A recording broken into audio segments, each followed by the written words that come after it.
नीति उन्होंने निर्धारित की, उसमें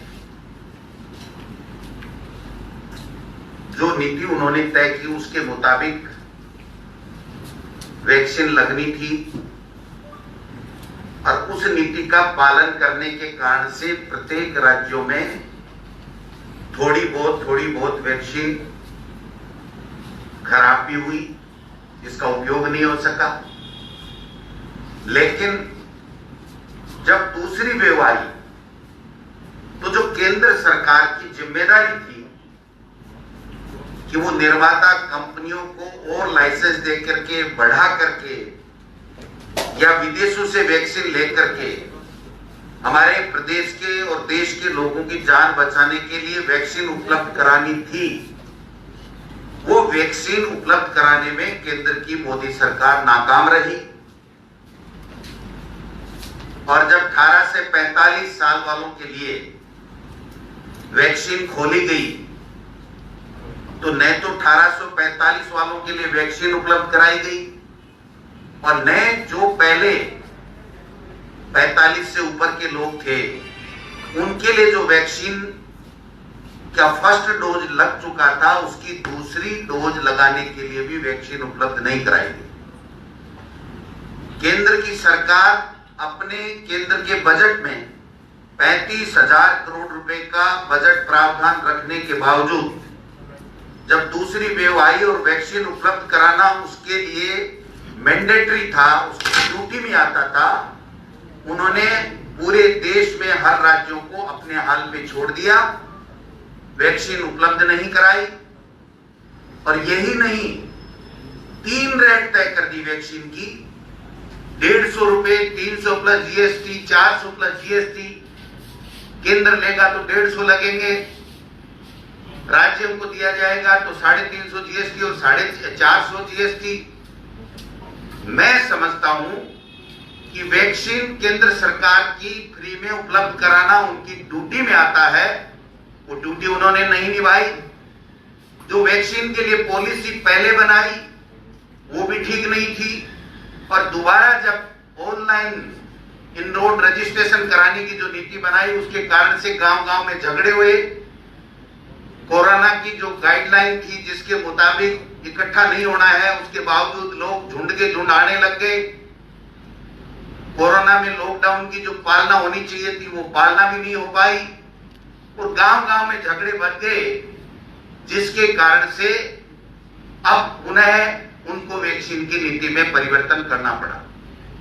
हमारे मुख्यमंत्री आदरणीय अशोक गहलोत जी ने बार बार केंद्र की सरकार को, माननीय प्रधानमंत्री जी को, माननीय गृह मंत्री जी को, माननीय स्वास्थ्य मंत्री जी को बार बार ये कहा कि आप वैक्सीन उपलब्ध कराइए, हमारा दूसरा डोज लगने की भी समय अवधि आ गई है।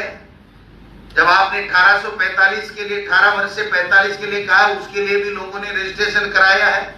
आपने देखा होगा कि 5 सेकंड, आधा मिनट के लिए रजिस्ट्रेशन खुलता था फिर बंद हो जाता था।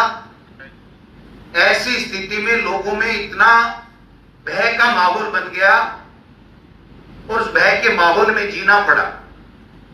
आज प्रदेश कांग्रेस कमेटी की तरफ से हम केंद्र की सरकार से ये मांग करते हैं कि आप फ्री में वैक्सीन उपलब्ध कराएं, तत्काल उपलब्ध कराएं।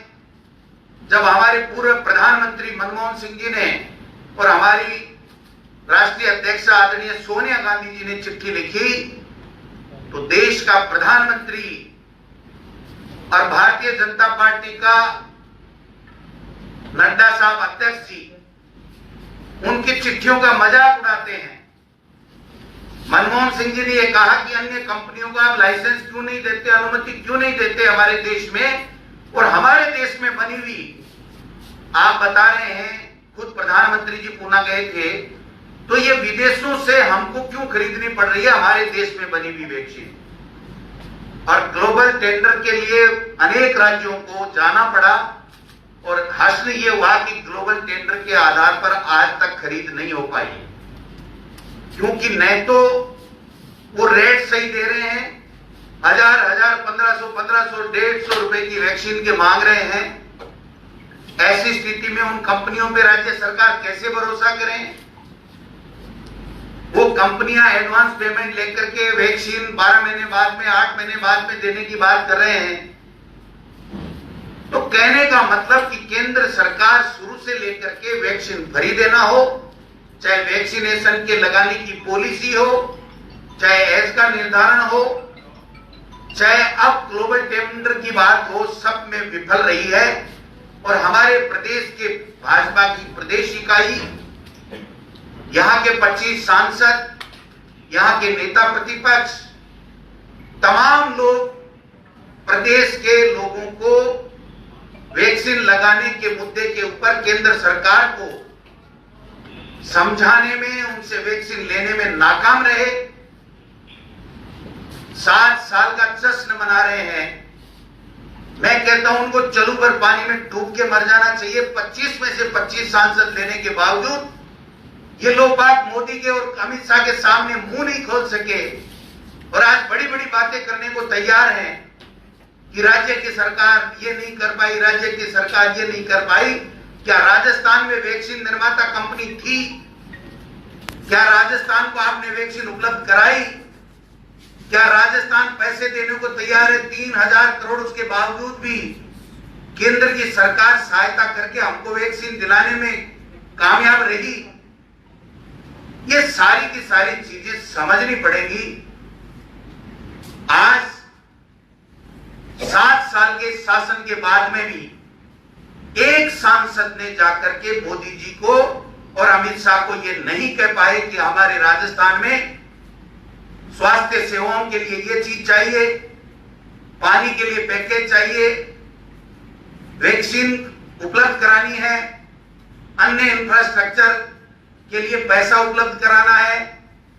केवल वहां ट्वीट करने से या कटारिया जैसे नेताओं को उजूल बयान देने से बाहर आकर के एक स्वर में भारतीय जनता पार्टी के तमाम लोगों को और सांसदों को यह कहना चाहिए, ये केंद्र के मोदी सरकार, ये हमारे राजस्थान के प्रदेश के लोगों का हक है, आप वैक्सीन उपलब्ध कराइए। और अगर फ्री में वैक्सीन उपलब्ध नहीं कराएं तो हमारी स्टेट, हमारे मुख्यमंत्री अशोक गहलोत जी इसके लिए पूरा बजट 1 सेकंड में देने को तैयार हैं। आप हमको वैक्सीन उपलब्ध कराइए। आप समझिए कि जब मनमोहन सिंह जी और सोनिया जी कहती हैं कि अन्य कंपनियों को आप लाइसेंस दे दीजिए, तो उसके ऊपर कोई जवाब नहीं देते हैं।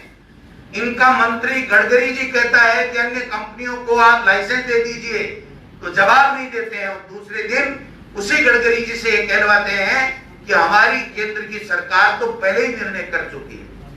तो ये निर्णय कर कौन रहा है? हम बार बार यही बात कहते हैं कि देश में केवल 2 व्यक्ति और 2 के लिए सरकार चल रही है। इससे यह साबित होता है कि जब केंद्र के पावरफुल कैबिनेट मिनिस्टर को यह पता नहीं, यहां की प्रदेश इकाई को यह पता नहीं कि वैक्सीन का क्या हाल है, कब मिलने वाली है, कैसे मिलेगी, तो मैं समझता हूं कि राजस्थान के साथ एनडीए की केंद्र की सरकार ने धोखा किया है। और जो हमारे यहां के 25 के 25 एमपी जो एक तरीके से अपने राज्य के हित के लिए आवाज उठाने लायक भी नहीं रहे, मैं समझता हूं ऐसे में कांग्रेस पार्टी का यह धर्म बनता है, हमारे संगठन का यह धर्म बनता है कि हमारे प्रदेश के लोगों की जान बचाने के लिए जो हमारी राज्य सरकार शानदार तरीके से मैनेजमेंट कर रही है, उसके साथ साथ हम केंद्र के ऊपर दबाव बनाएं और इनको मजबूर करें कि आप हमको चाहे फ्री में दें, चाहे पैसे लेकर के दें, हमारे प्रदेश के लोगों की जान बचाने के लिए वैक्सीन उपलब्ध कराएं, वरना इसका अंजाम बुरा होगा। सदन से लेकर सड़क तक हम संघर्ष करेंगे, चुप बैठने वाले नहीं हैं। ये 25 के 25 सांसद हमारे प्रदेश के हित के लिए कोई आवाज नहीं उठा रहे हैं। ये जनता सब देख रही है, समय आने पर इनको सबक सिखाने के लिए तैयार है।